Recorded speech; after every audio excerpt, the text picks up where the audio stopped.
Welcome to Chatter. I'm David Priess, publisher of Lawfare.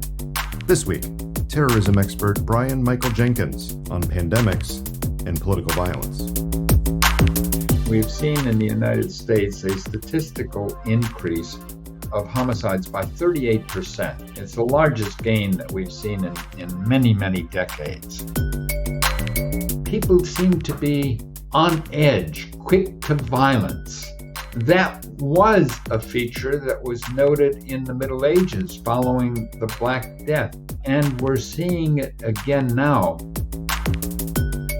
It's not necessarily that the pandemic causes these phenomena that we are seeing now, but pandemics exacerbate the existing inequalities and other fault lines of our society.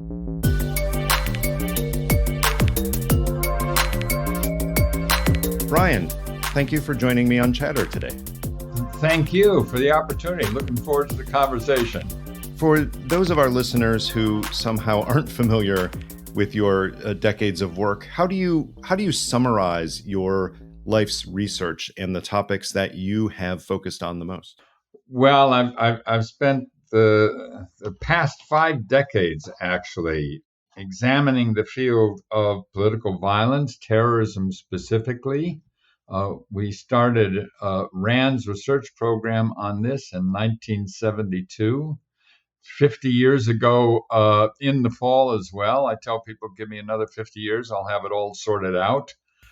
But it has been a fascinating journey for me. Well, in terms of that long sweep of looking at political violence, you've almost seen it all, right? You've seen coming out of the 60s into the early 70s, the wave of political violence in the United States and in Europe that took one flavor, but then the Middle East terrorism that arose in that era, which was different in some ways from the more recent experience of 9/11 and its aftermath. But you've seen biological terrorism. You've seen attempts at, chemical weapon terrorism. You've seen mass bombings. You've seen assassinations. And yet, when you look at the long sweep of political violence and terrorism, going back to the anarchist days 100 plus years ago, going back to experiences in Europe and around the world before that, what goes around comes around, doesn't it? I mean, aren't these simply reflections of previous waves of political violence? That's true. Certainly, I mean the words terror as a political instrument and terrorism did not really enter the political lexicon until the early 19th century. But certainly the phenomenon itself has far deeper roots. It goes back centuries when people have used violence, not simply on the battlefield to defeat enemy forces, but have used violence in ways to create fear and alarm. Indeed, I've described terrorism as a mode really as theater, violence that is aimed at the people watching. Where it is intended to produce, as I say, fear and alarm that will cause people to exaggerate the strength of the terrorists and the importance of their cause. That has been a recurring feature. In the more recent decades, really over the past half century, we've seen that particular form of violence become increasingly refined. It certainly has taken advantage of an arsenal that is available to almost everybody right now. Weapons have been democratized, so to speak. But perhaps most of all is the difference in communications that we've seen. It was in 1968 that we saw the first deployment of communication satellites, which enabled us to watch the news, watch live feed from uplinks worldwide. And if you go back to my original concept of terrorism as theater, then the ability to reach an audience of global proportions has enhanced that particular type of violence at the same time that the possession of weapons of mass destructions by states has discouraged all out warfare between states. So we've seen a substantial Right. shift in the way wars are waged. Absolutely. Well, I think some of the themes there actually will weave into the bulk of our conversation here because I really want to talk to you about how pandemics affect armed conflict, terrorism, the use of biological weapons, picking up on themes in your recent work, including a book called Plagues and Their Aftermath: How Societies Recover from Pandemics. Tell us about the origins of this book back in the summer of 2020. How did you come to take your expertise on political violence and focus it in on the effects of pandemics as they relate to that and wider societal issues? Well, to be honest with you, I hadn't set out to write a book about the topic. I was asked to uh, write an essay, which was ultimately published in an academic volume in Europe, in Vienna, actually, on how the pandemic conceivably might affect the realm of political violence. That was clearly in my pasture. But since I was prevented by the pandemic from my usual travel schedule, I ended up using that time and reading more and more books about the great pandemics of history, and it became, in a sense, a journey for me to look back at these pandemics, the Great Plague of Athens, the Black Death, the pandemic of 1918, and to try to think about how that might really be replicated in the COVID 19 pandemic. Like any explorer, I kept notes and ultimately shared the notes with various other people. And one of them said, "You know, you have a book in here." And so we basically took all of the notes and stapled them together and turned it over to a publisher, and it ended up with a book, Plagues and Their Aftermath. Yep. It's not really about pandemics themselves. It's not about epidemiology. It's not about the medical issues. That is far beyond my field.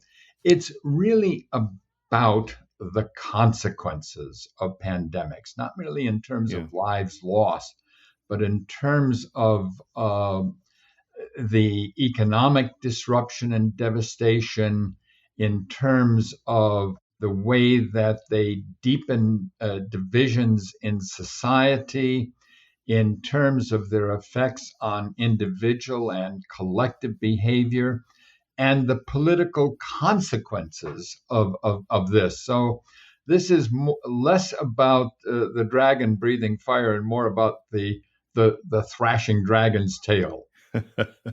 And that's it's amazing because you don't write a history of each pandemic. You're not retelling the story of the, as you said, the 1918 pandemic or the Justinian plague or the Black Death. But but you have to know all of those. That is, you're bringing examples, you're bringing similarities and differences from across a dozen or more major pandemics and epidemics. So you had to research the heck out of it. And you came to one insight that I hadn't really thought about much, which is that here we are, what, 2.5 years, a little over 2.5 years into the COVID pandemic, and the societal fatigue wore in so much that even with successive waves in recent months, there's really been no move back towards shutting things down or even forcing masking in many public spaces because it's taken so long and it's been such a long trek. And that's not really the case. We tend to think of epidemics as finite events with a limited duration, but that's not true across history, is it? Not at all. You're absolutely right. People tend to think of pandemics as events with clear beginnings and clear endings. From patient zero to in a sense, an official announcement that it's over. That's not the historical pattern. Pandemics have very ragged endings, and often are followed by, as in earthquakes, aftershocks. That is, not simply the new surges, but rather even years later, subsequent waves. I mean, if we go back to the Black Death of the 14th century, Hmm. the first wave was 1348 on through about 1351, but there were at roughly 10 to 20-year intervals recurrences of the bubonic plague, um, going on for over the next several hundred years.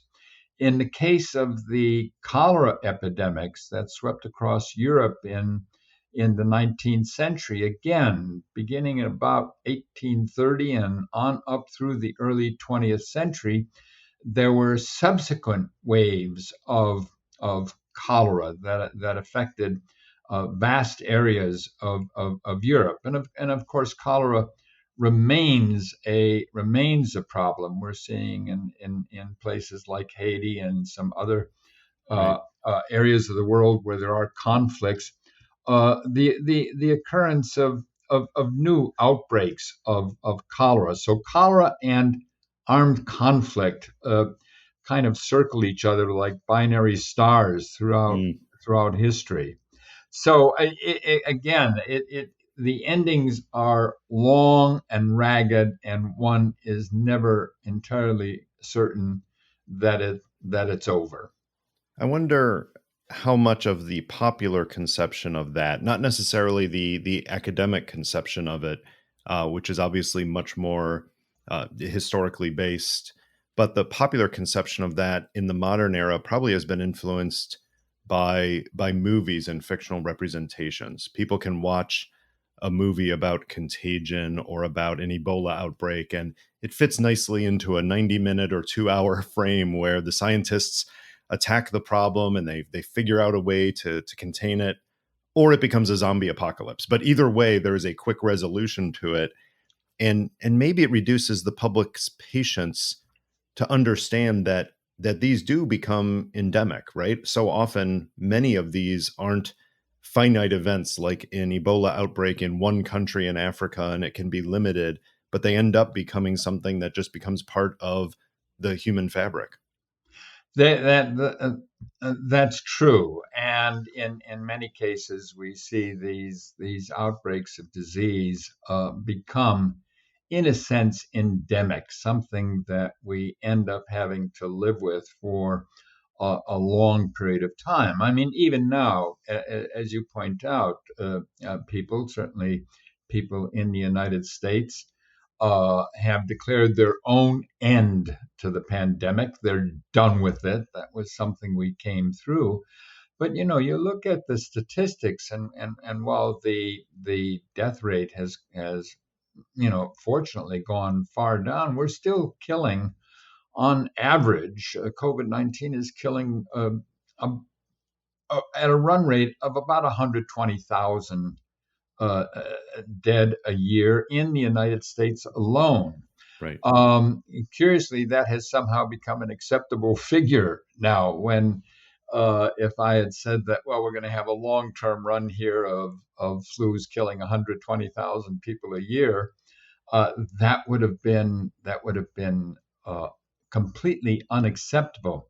The other thing that I think the COVID-19 pandemic underscores is that for a variety of reasons, for reasons relating to the close proximity of animals to a growing population, uh, the rapidity, the velocity of modern travels, so that somebody sneezes in one part of the world, and literally within a few days you have a pathogen that has crossed the planet. and possibly because of some changes we are seeing in terms of our climate, um, that we really do face a future in which outbreaks of disease, new diseases, are likely to occur. Not every one of them will become a dangerous worldwide pandemic, but certainly our ability to respond to new sudden outbreaks of diseases we're not familiar with, I suspect is going to be tested again in the coming years. You spend some time in researching and writing this, looking at the economic impacts of pandemics, and I don't want to gloss over those, but I'm going to, because I want to move to the stuff that's more interesting. But I do want to point out that the economic impacts do feed into the issues of public resistance and political dynamics, and ultimately to potential political violence. So the issues of unemployment and the widening of economic disparities, the suffering of some parts of the world more than others, the absolute poverty that can result from pandemics. All of those are real, and I don't want to minimize those. But I do want to feed that into the wider issue of public resistance to crackdowns. The COVID experience was the first experience that a lot of people had, especially a younger generation, to the idea of public safety measures at a grand scale, whether it's quarantining or shutdowns. And yet, crackdowns against pandemics aren't new. The Black Death, people had the red crosses put on their doors and were isolated. But public resistance to crackdowns and popular uprisings, whether to vaccination efforts or whether to government efforts to protect public health, that goes back at least to smallpox in the 1770s, but certainly was widespread in the 19th and early 20th centuries, right? Give us some examples of that, how previous pandemics really should have given us some sense that there was eventually going to be some mass public, if not uprising, at least upset about the crackdowns that were put into effect. Well, in fact, since the Middle Ages, it has been recognized that large scale outbreaks of disease are dangerous, that they demand aggressive responses that resulted in travel being restricted, that restricted trade. People, as you point out, people who were exposed or even possibly exposed were quarantined. That is, kept apart until they presented no danger. And all of these had a devastating impact on the economies and the societies that they affected, and there was resistance even in the Middle Ages to these. Both there was resistance to the restrictions themselves, and of course at that time we did not have government-run programs to provide financial support to corporations and individuals facing economic stress. Survival was at stake, and public officials at that time, who manned the gates at around the walls, of cities, were assaulted. Authorities that tried to enforce these rules were attacked. Doctors were attacked. People who came to take away those people who were infected with the disease, take them away to hospitals where they almost certainly were going to die and then be dumped into mass graves. There was, in many cases, armed resistance to that. So, resistance to control measures is nothing new. Then, in the aftermath of pandemics, uh, governments often did things that resulted in further uh, provoked further resistance. For example, um, um, the Black Death, again back to the 14th century, it killed off as much as half the population of Europe. This was really depopulation. We haven't seen anything like that with COVID-19. But that depopulation actually fundamentally changed the structure of society. uh, Workers at that time were bound to the land. This was a feudal system and a manorial system. They weren't slaves, but they couldn't leave. They couldn't leave the property without permission of the lord of that property. They owed that lord so many days of labor. That was the lord's land. Um, and But with a sudden uh, depopulation effect, there were far fewer workers, and that changed the balance, really. Workers were able to demand better deals because there was such a shortage, and they could take off from the manor and find work under better conditions elsewhere. The Crown tried to correct this. It tried to reinforce these rules. Hmm. Um, it tried to make up for its own economic losses during the pandemic, and that in turn provoked greater resistance and even ultimately led years later to England's first social revolution in 1381. And so there's a direct sequence of events. We saw that again in the cholera epidemics in Europe in the 19th century, where the population resisted and where that resistance reinforced the class divisions in society and probably had a significant impact in radicalizing Hmm. radicalizing European society. That's fascinating that even in some historical cases where we don't have perfect information, um, we still can trace through some correlations at a minimum of these epidemics and some of the labor issues with supply and demand, the rights of workers, and social, if not social revolutions, at least social unrest. That is, they're all there.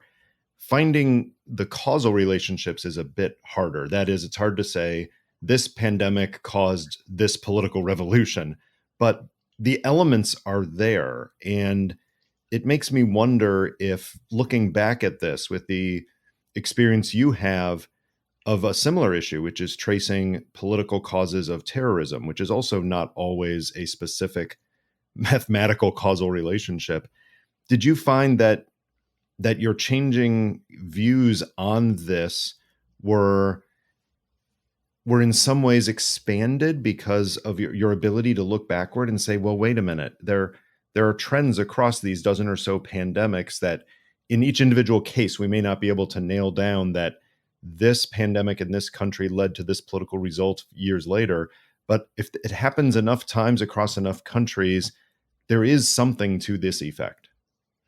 Wow, that's a fascinating question, and thinking about it for a moment.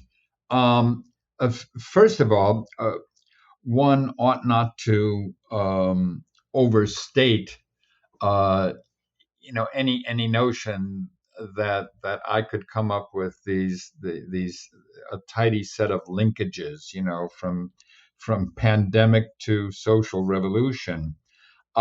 Indeed, the historians who have studied these events uh, in far greater depth than I have are still debating the effects of the 14th century Black Death 700 years later. So it's not as if It's this has been that's a lot of dissertations and peer reviews and arguments at right. conferences.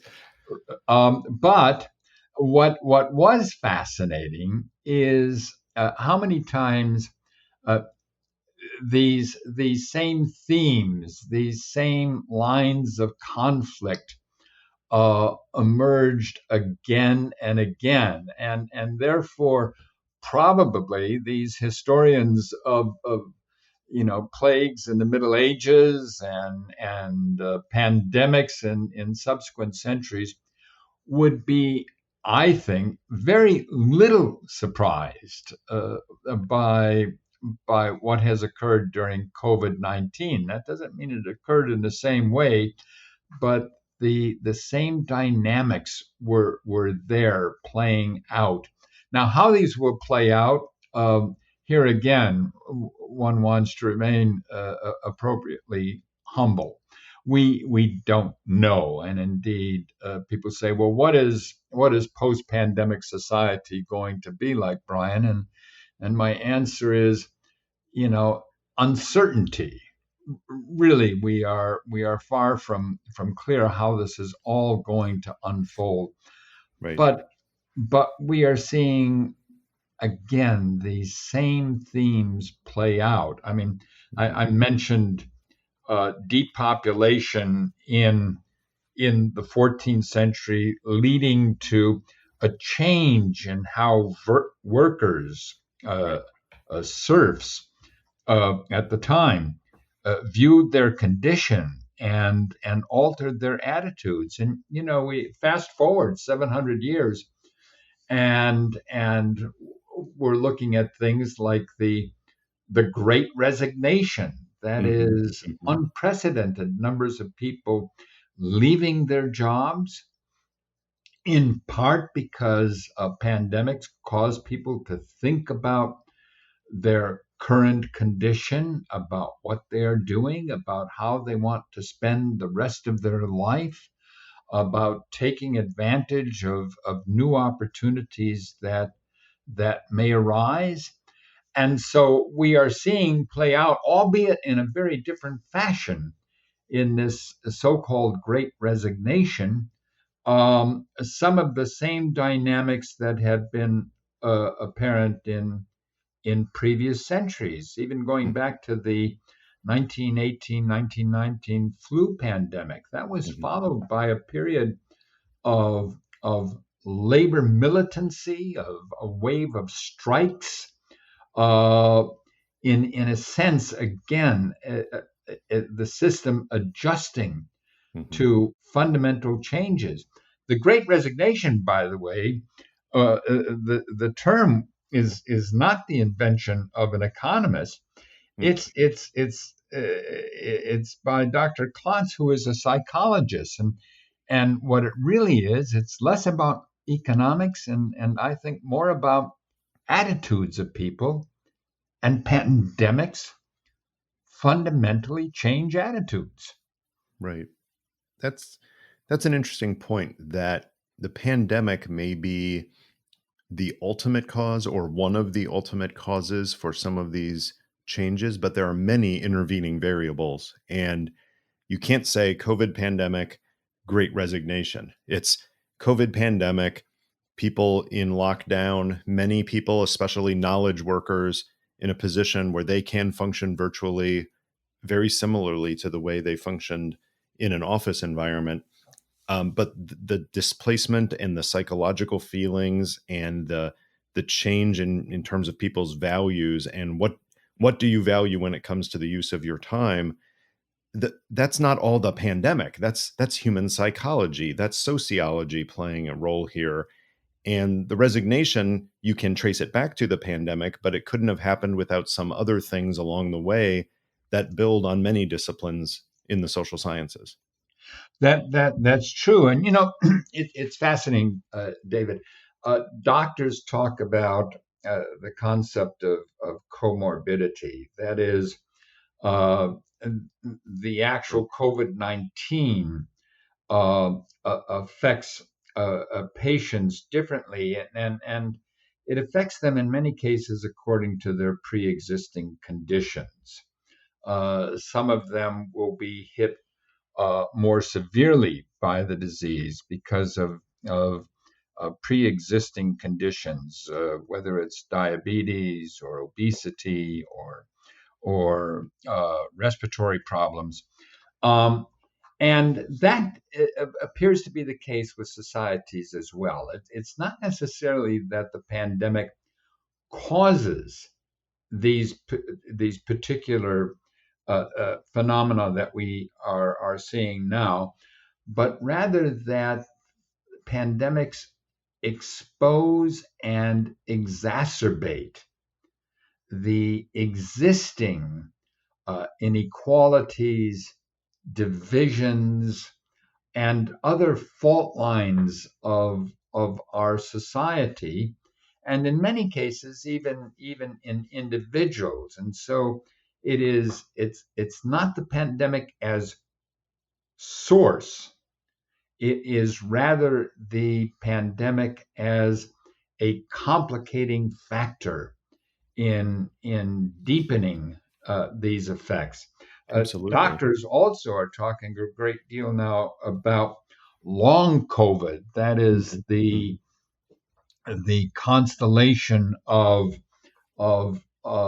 after effects of one having suffered COVID, and these range from everything from physiological problems to psychological problems to uh, uh, uh, to issues of brain fog and things of this sort. And sometimes I suspect that we are seeing a bit of the same thing as we move toward our own post-COVID society, our post-COVID landscape, and that is the lingering after effects of the pandemic itself. That is, for years after, we are going to be seeing manifestations of this. One study that was particularly fascinating um, involved the flu pandemic of 1918, 1919. And there were already clues from previous pandemics that pandemics increased distrust in government institutions. And we can naturally understand how that happens. Governments are intervening in areas where they normally don't intervene. They're affecting people's lives, and yet there's still death and devastation as a consequence of this. Um, One can see that happen. So that part was not particularly surprising in a study that looked at the legacy of distrust following the 1918 pandemic. What was fascinating was that using some fascinating methodology, um, the researchers were able to demonstrate that this level of distrust was passed on to future generations. That is, hmm, children, grandchildren, even great grandchildren whose forebears had suffered deeply through the 1918 pandemic still had higher indications of distrust in government than others who came from backgrounds where the family had not suffered the same kind of loss and devastation resulting from the pandemic itself. So, in other words, the distrust was really inheritable, mhm. and so as we um, transition to a more post-pandemic society, we're uncertain yet as to what the long-term psychological consequences, both at the societal level and at the individual level, will be of our collective experience of going through the COVID-19 pandemic. Sure. But we do have a sense of some of the wider political implications of it. That is, some of the reactions to it that build on that distrust that grows manifest themselves Well, really in two ways. And we'll do the positive first, and then we'll go back to what you and I like to study the most, which is the negative. So the positive is, even during this pandemic, we've seen it, which is it can bring out the best of human nature. You see it in medical personnel, you see it in neighborhoods, you see people looking out for each other in a way that maybe they didn't when things weren't so dire. Okay, now to the negative. The negative side is some of the worst sides of human nature, like scapegoating, finding someone to blame, which most often in history ends up being one of various minorities, whether religious minorities, ethnic minorities, you name it, whether it's people banding together to take direct action against perceived government overreach. You see this transition from the dynamics of, you know, relative deprivation and some of the economic effects we've talked about, some of the personal psychology manifesting itself as resistance to authority and even political violence. Talk through that dynamic a little bit. What can we say about the relationship, both ways, between pandemics and political violence? You know, you pointed to one thing which has certainly been a common feature of of pandemics, going back to the Great Plague of Athens, the Athenians, You're going old school, Brian. all the way back. Yeah, I mean the Athenians blamed it Thucydides, on right? the Yeah. blamed it on the Spartans, and Hmm. during the Justinian plague in the late Roman Empire, it was blamed on what was then a rising minority of Christians. And through the Middle Ages, Christian societies, blamed it on the Jews or on the Gypsies. In more recent years, we've seen the blame fall on Asians, and not just in the COVID-19 pandemic, but I mean there were during the late 19th century, early 20th century, there were violent attacks on Asians in this country as a consequence of outbreaks of disease. So that's a common feature. We do see evidence of in previous pandemics of a fraying of the fabric of society, of an increase in antisocial behavior. Um, Now, again, those who study this say, well, this reflects, prolonged isolation, anxiety.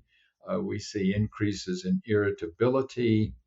Um, One thing we are seeing in the current pandemic, which to me is fascinating from the standpoint of violence, um, increases in violence itself Hmm. are are not without precedent. So our the murder rate in the homicide rate in the United States in 2020 jumped up by about close to 30% in the United States, and it was followed by another increase in 2021, less dramatic. But if we put those 24 months together, we've seen in the United States a statistical increase of homicides by 38%. Now that's a dramatic increase. It's the Hmm. largest gain that we've seen in many, many decades. But apart from murders, which you can count easy, we're seeing another phenomenon which we really don't have a way to capture statistically yet, and that is the increase in what I'll simply call a social, a random social aggression. Hmm. That is, these are acts of violence, unprovoked violence, not connected with ordinary crime. I mean, we're not talking about muggings here or armed robberies, and which have no political nexus. There's no ideological motivation. This is simply uh, people at random behaving violently toward one another. You know, in New York in 2021, there were over 60 people pushed off of subway platforms into the path of oncoming trains. Right. That itself is not a new crime, but certainly a dramatic increase in behavior. We're seeing just random attacks. In some cases, we're picking this up uh, uh, in at train stations, on surface transportation, and interestingly enough, on airplanes as well, with unruly passengers, which has become a major problem. And it's not because of the venues themselves, except that these are simply places where populations of strangers come together. And and people seem to be on edge, quick to violence. That was a feature that was noted in the Middle Ages following the Black Death. Again, people on edge, quick to violence. And we're seeing it again now. We don't have good statistics, but it has become a major issue. Is it the result of isolation? Is it the result of social stress? Hmm. Is it the result of widespread mental illness?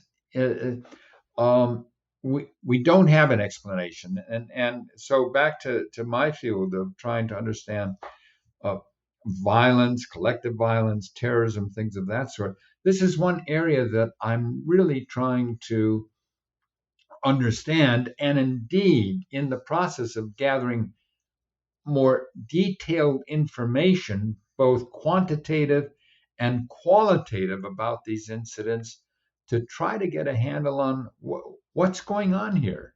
It, Right. it is a phenomenon. One other factor that builds into this before we do talk specifically about terrorism and the use of biological weapons is the issue of communications as a political repercussion of pandemics. During any pandemic, and we've seen it in the COVID-19 pandemic, public officials um, were at least accused of, and sometimes did, provide inconsistent and conflicting information, which feeds into some of these dynamics we've talked about in terms of mistrust and distrust. But that's not unique to pandemics, right? Whenever there's an issue with communication, it it exacerbates issues of cultural divide. And you tell a story about an investigative company where you were working that was called in to assist with a major American corporation whose founder had been accused of worshiping Satan and devoting corporate profits to a satanic cult. Talk through that case study and the issue of communications and what you learned from that, and how that really illuminates some things about the way that pandemic communications have political results. That particular case and the phenomenon we're talking about really has to do with rumors and how rumors spread. Yeah. And looking at that case, I was called in to assist. Uh, we were actually just like epidemiologists who trace back to patient zero. We looked at the rumor. We had dates of the very first reports of the rumor, and we were actually able to, on a map, plot a timeline and go backward, and in a sense, not quite find patient zero, or source of rumor number one, but we were able to localize the where it first occurred, and we were then able to look at how it spread, and it was following the interstate highway, which was fascinating. It was going right down. You could track it. uh, the reports of the rumor as it began to spread across, in particularly the southeastern part of the United States. And, I actually ended up, as part of that case, talking to theologians, because the question I had is this is about the devil, and who is likely to believe this? And it Yeah. turns out people who believe in the devil, not as a theological abstraction of evil, as a real entity, in a sense, a living, fire breathing devil. And so that gave us some clues of because we were able to use, in a sense, the distribution of religious beliefs on maps, and it enabled us to predict where the rumor was likely to find root, find in a sense, uh, a hospitable environment, and where it was not likely to go. And that enabled us really to get beyond the rumor, just as when you fight a wildfire, you get out beyond it and you Yep. create a perimeter around it. Yeah. And therefore we were able to block that particular rumor. But here again, just as in dealing with a contagious disease, uh, rumors mutate. And the rumor went right up to the edges of where we tried to block it, and it mutated into another form and went right beyond the perimeter, and took off in a Wow. in a new direction. And again, that's certainly something we've seen with all of the multiple variations of COVID-19. And we're talking, Brian, we're talking about the late 80s, early 90s, and that's not even today's environment of the internet, social media, 24/7 news channels, heightened partisanship. I have a feeling that those rumors would have mutated faster, would have spread well beyond any perimeter you could have set up. Um, Even though it's only been, what, 30 years since you did that, it's almost a different political environment now. It you're absolutely right. We did not have to deal with the internet. We were not dealing with social media. We were dealing with something that was spreading primarily, mouth to mouth, primarily by individuals, occasionally propagated on a radio talk show or something like that, or a TV talk show. But we did not have the internet. And in today's environment, that has fundamentally changed things in terms of the Yeah. velocity and the magnitude of reach that the internet and social media provide. Mhm. And we certainly could not have, in today's environment. And that is a fundamental change. Now back to the political differences. Look, Mhm. if we were dealing with something like the Black Death, which, as I said, wiped out as much as half the population of Europe, literally that is bodies piling up in the street. And COVID-19, fortunately, um, never got to that level. I mean, we're still talking about something that has fortunately killed, approximately a third of 1% of the American population. Mm. Now, in terms of total numbers, that's Yeah. big. I mean, That's that's many, over a many, million many people. lives, and I don't think either one of us wants to minimize that, but compared to something even like the 1918, 1919 pandemic, and certainly to some of the pandemics in the Middle Ages, it's it's an entirely different level. it is, and so what that has meant. I mean, first of all, these numbers that are being reported, in the press, are just that. They're abstract numbers, and in the absence of visible evidence of imminent doom, again, bodies piling up in the streets, the risk to human life can be weighed against the risk to economic well-being, individual freedom, potential social disorder, and people can come to different conclusions. And people have come to different conclusions about whether greater harm was done by the social distancing, by the isolation, by the closing of schools, by the shutting down of a great chunk of commerce, or was the greater threat the loss of life. Now, again, we go back to pre-existing conditions. Given that the United States was already going into the pandemic a polarized society politically, our politics have deeply divided the nation.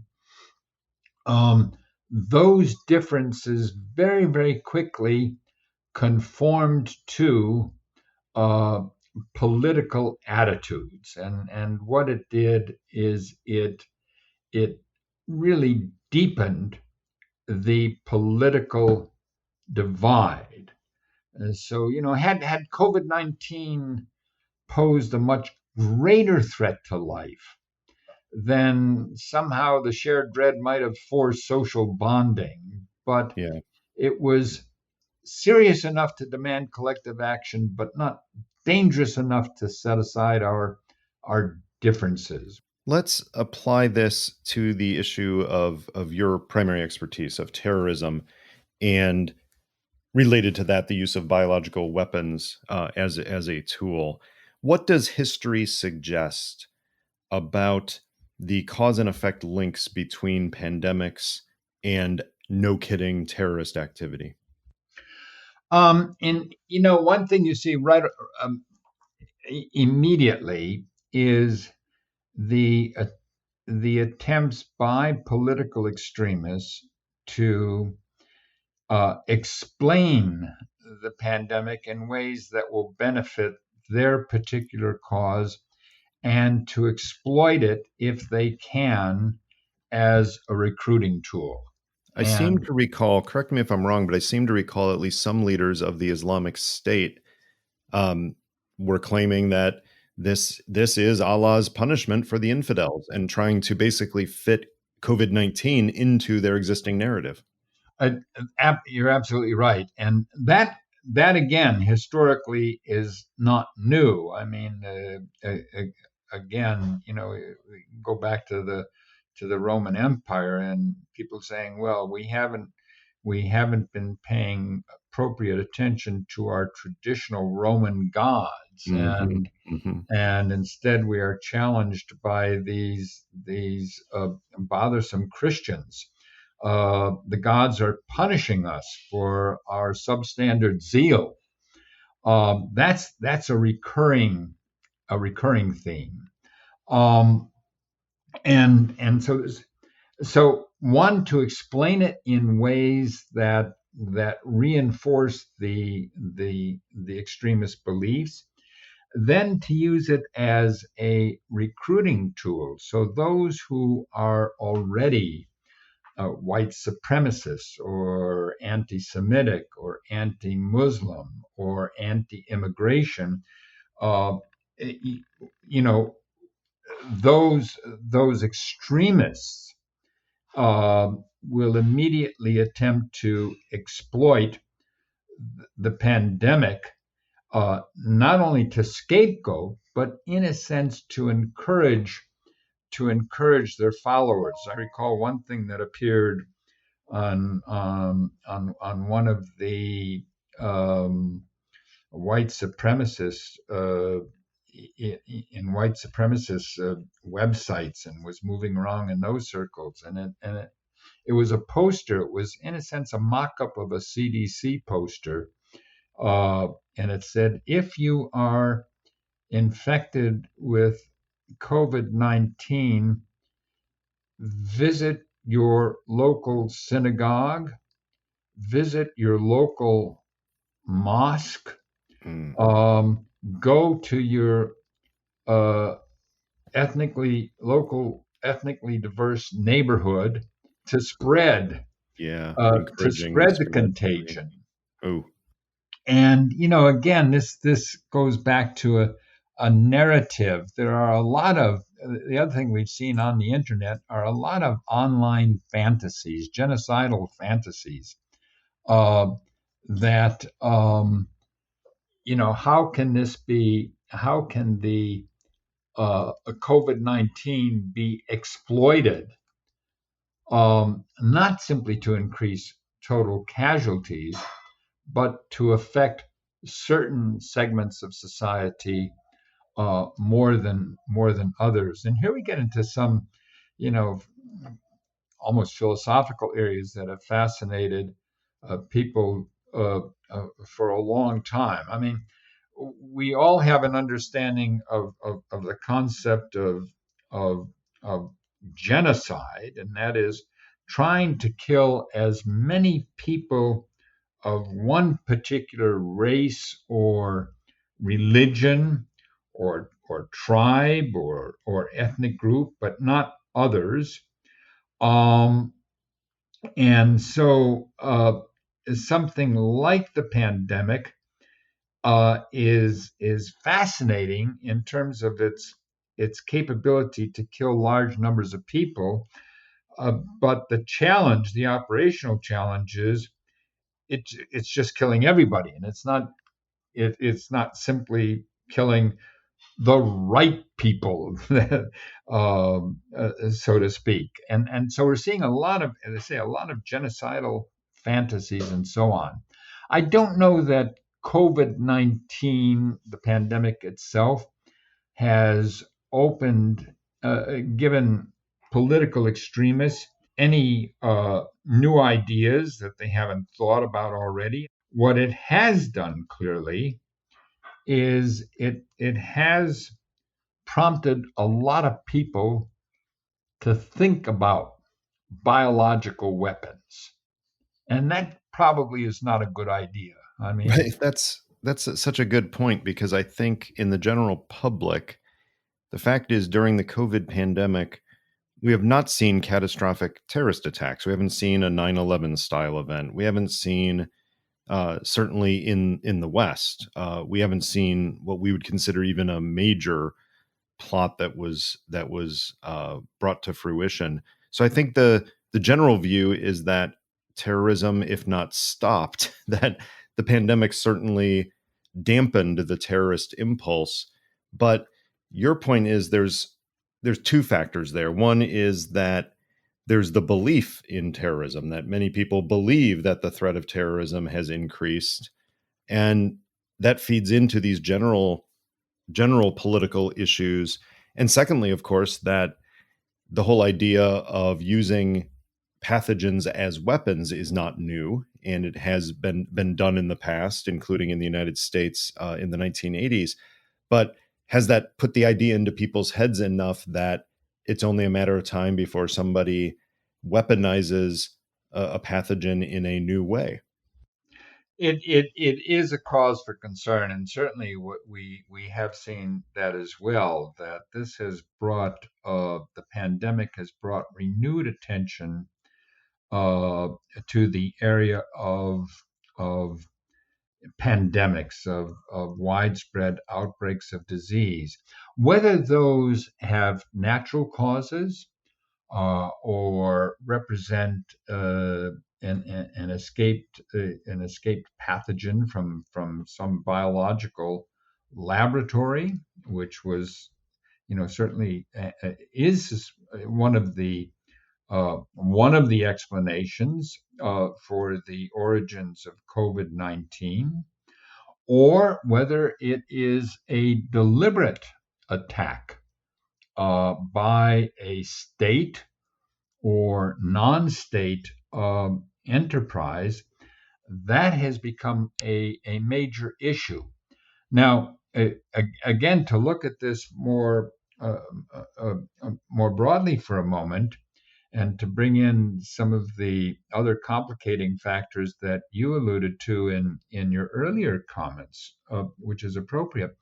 We are now not just dealing with the aftermath of COVID 19 and the possibility of new outbreaks of disease, um, but we're also dealing with a major war for the first time in decades in Europe, a war that has had very, very far-reaching effects in terms of world food supplies, and that has already brought about the specter of the possible use of nuclear weapons, and that environment, those two in combination, have created even greater uncertainty about the future. And a third dimension is of course what we see in terms of weather-related events, widespread droughts across the world, which are resulting in famines in some parts of the world. And here we are in the 21st century, and we're dealing with pestilence, we're dealing with war, we're dealing with famine. Hmm. I mean, these are the horsemen of the apocalypse, and and that again does affect our individual and collective mindsets, and creates for many people an extremely stressful environment, and we're not sure how people are going to react to that. And it is important to note that the idea of biological terrorism isn't new. I mean, even in fiction, the 19th century had several novels that were talking about germ warfare, and H.G. Wells famously wrote The Stolen Bacillus about, as I recall, it was an anarchist plot to poison the water supply in London or somewhere else in the UK with, was it cholera? It was something of that sort. So this isn't a new idea. It's not that COVID-19 is going to create an idea that isn't out there, but it's one of those things that, with all the other things you've mentioned that we are collectively worried about now, the threat of terrorism on the grand scale certainly hasn't gone away, and the threat of biological terrorism may be something that we need to pay even more attention to now. No, that's absolutely true. And as I say, it's not a prediction that biological terrorism will occur. And I tend to shy away from statements, not if but when, that imply a degree of inevitability. Right. Uh, but again, because of the combination of warfare, the weather and climate developments that we are seeing, however one feels about those, plus these outbreaks of disease, that we are now in a new environment, and at the same time, interestingly enough, our ability to mobilize either globally or nationally to deal with these has become more difficult. One of the casualties of the pandemic is governability.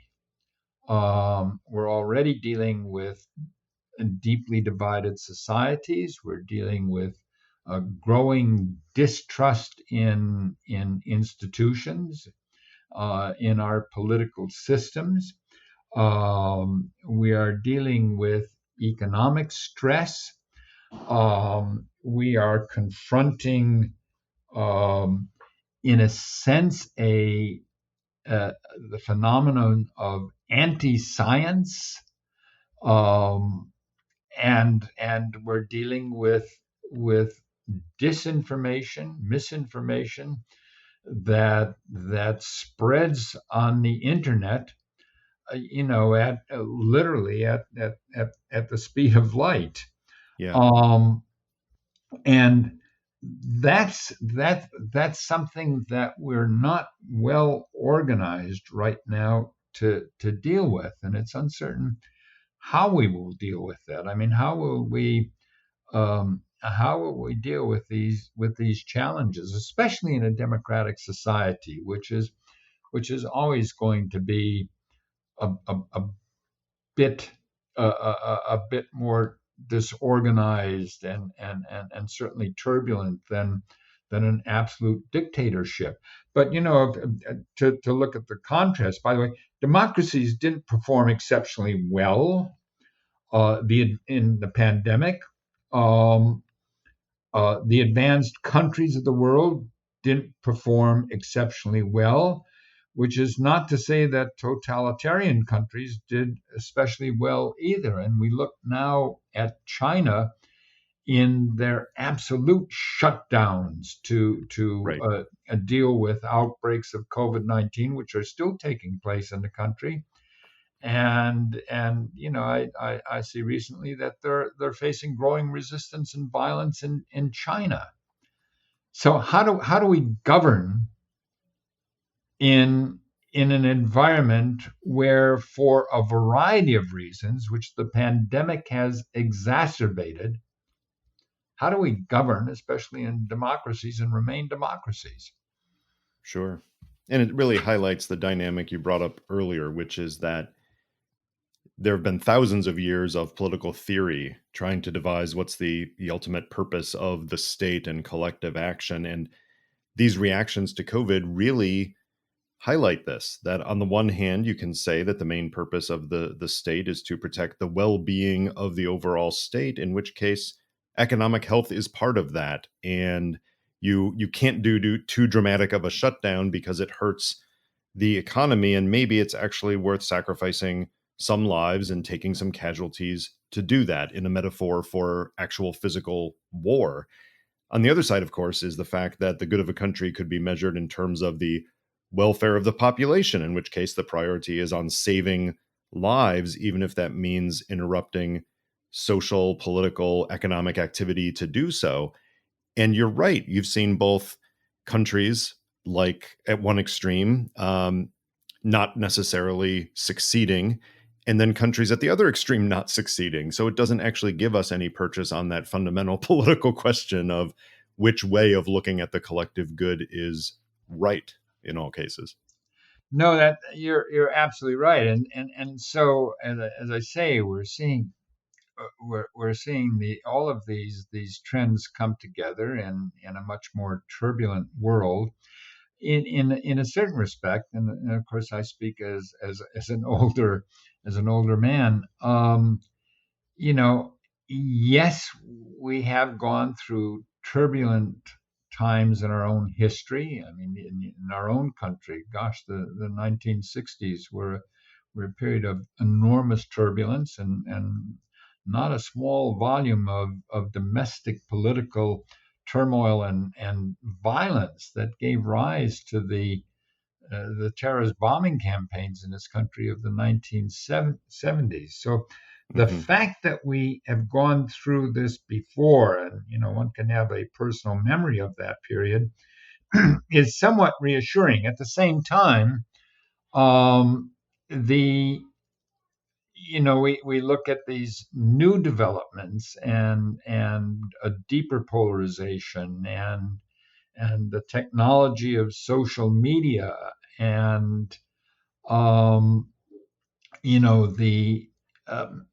mass resistance along these philosophical lines, uh, and you say, what perhaps the past, uh, that we saw was comparatively less challenging, more tranquil, although during the Cold War we faced the prospect of nuclear war.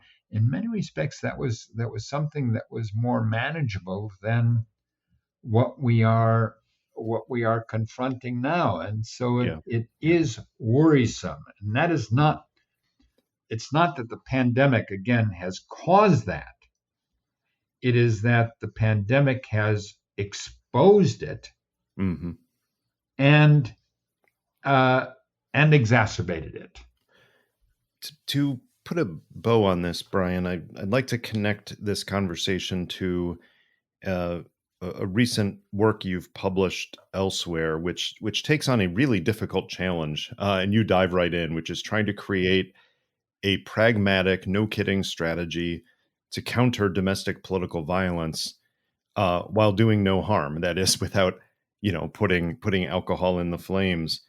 Um, in your way of writing that up in the U.S. Military Academy's publication, the CTC Sentinel, you write about many of the dynamics that have combined to make this a particularly dangerous moment for domestic political violence in the United States.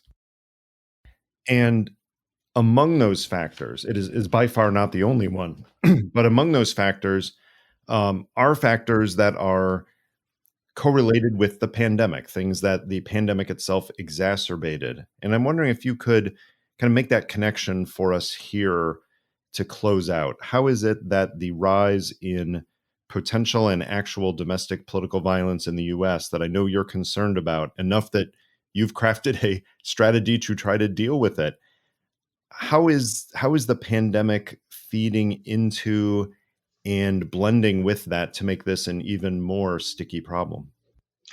Well, we were already dealing with a fraught situation, and perhaps that situation is the right word. You know, I'm a former soldier and was commissioned in the infantry, and the first thing you learn as an infantry officer is everything depends on the terrain and the situation. And so before crafting or thinking about any strategy, you look in this sense at the political terrain and the situation. And that tells you that the United States, because of our political divisions, because of the increase in random violence and individual violence. Thus far, fortunately, not many manifestations of collective violence, but because of that, the United States is in a delicate situation, and as any physician, the first rule is do no harm, and so you want to be careful Mhm. in terms of any type of approach, any type of strategy, that you don't make conditions worse, and we could end up inadvertently doing that so easily, and therefore, um, the strategy that I recommend, the elements of what I call a pragmatic strategy, and pragmatic is the operative word. It really aims, is primarily a set of cautionary notes. In other words, be very, very careful that you don't do something to make things worse. You want to isolate those who might carry out acts of violence. Certainly, you'd like to prevent that, but not do so in a way that turns half the country into enemies of the state. Um, you you you need to prosecute when necessary. The law really provides the guardrails against political violence, but the prosecution ought to focus on the crime, not political motivation. Um, and that is, don't get deeply into the idea that a strategy to counter political violence will become part of a political crusade to deal with to advance one's political agenda. That would be extremely dangerous. We have to keep law enforcement here in a widely accepted law enforcement role. So those are some of the elements of it. And we may even, one of the trends has been really over the past 25 years or so, there's been great pressure on law enforcement to move from a traditional reactive posture where a crime is committed and law enforcement investigations attempt to identify the perpetrator, apprehend that individual, and bring them into a courtroom. That's a traditional approach. And the pressure has been, especially as a consequence of terrorism, that we have to instead move first to prevent. So we have to intervene and affect the the thinking and motivation of those who might be involved. Um, that that might have to be not abandoned, but we might have to back off on that a bit. And if we're going to, I'm not saying police should not intervene where they can to prevent a crime from taking place, but the idea of broader social interventions Hmm. to identify persons who might be vulnerable to radicalization and recruitment to violence is something again we want to be careful of, and it's very, very interesting um, to look at the parallels in terms of dealing uh, with outbreaks of disease and dealing uh, with, in a sense, rising violent ideologies. Um, do we try to adopt extraordinary measures to head off political violence, which might be, in certain circumstances, counterproductive in terms of holding our political system together? Or do we instead say, look, we're going to have to accept that some events, tragic events, will occur, and we're not going to be able to stop these. And if we try to intervene, then we are going to risk deepening the divisions and making things even worse. So That is a we tough ought not to that think is a of tough sell right ideology as now, a Brian. contagious disease. I got to tell you, that's a hard message for people to hear. But something important to think about is, and you caveated that at the beginning by saying, no, if there's an actual criminal act, yes, law enforcement needs to do its job. But the idea of, in a sense, holding back on, I don't know what you'd call it, pre-crime, holding back on issues that are radicalizing in order not to spur the radicalization. There's definitely a lot of debate over that, but that's, like you said, that's why the operative word is a pragmatic strategy, because you're trying to find something to put into action that does no harm and makes things better in the medium to long term. No, that really is critical, and what we face now in this country in terms of domestic political violence is, in my view, going to be a lot more difficult than our comparatively, there were certainly egregious failures and injustices done certainly at the beginning, but we did manage in a post 9/11 environment the threat posed by homegrown jihadists. Right. Now, Right. there were some tragedies to be sure, but overall, as I say, it can be judged to have worked. That is not going to be the template, however, for our strategy going forward. There are just so many differences. We're not dealing with something that is seen in the country as an alien ideology or belief Hmm. system. We're Hmm. we're dealing with whether it's philosophical beliefs or whether it's deeply embedded um, prejudices in our society. We're dealing with currents in our history that go back a couple of centuries. Yeah. We're not going to we're not going to be able to suddenly, in the name of countering political violence, strip mine American society of bigotry, Hmm. Yeah. and and we ought not I to have that wish I wish you were illusion. wrong, but I fear you're right about that, which is we deal with the society we have, not with the society that we'd idealize. Um, these are all challenging issues, and I appreciate your insight and really your perspective on these to help illuminate some of our current dynamics through the study of the plagues and the recoveries from them, but also trying to look at what's different and what's the same about that in its impact on domestic political violence.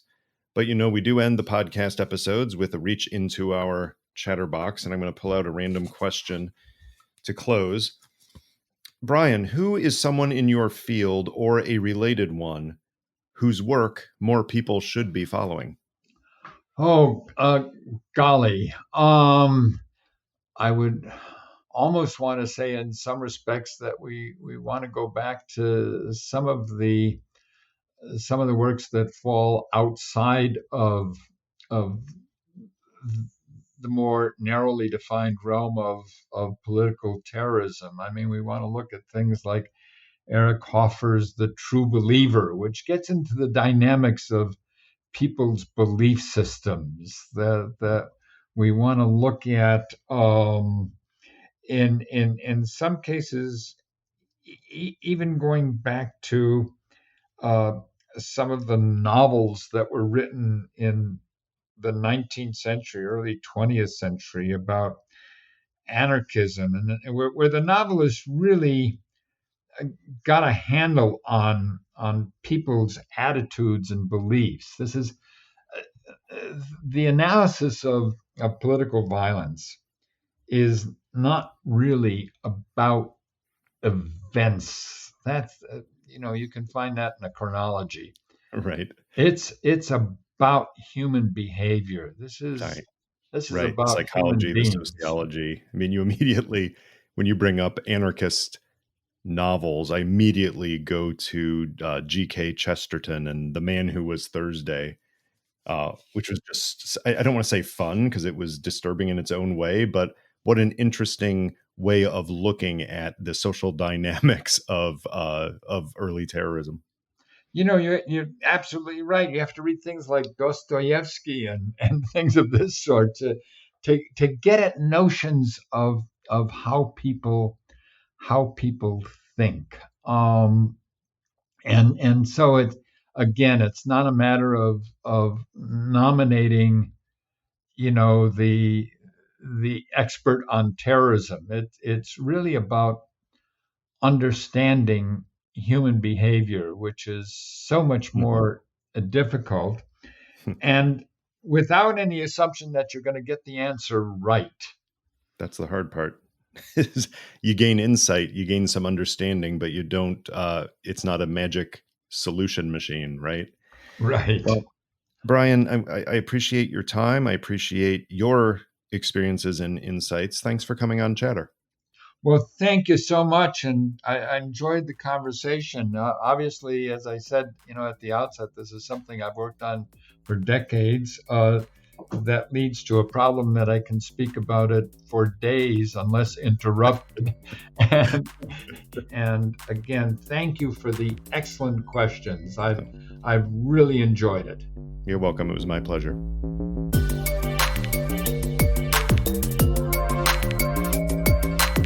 That was Chatter, a production of Lawfare and Goat Rodeo.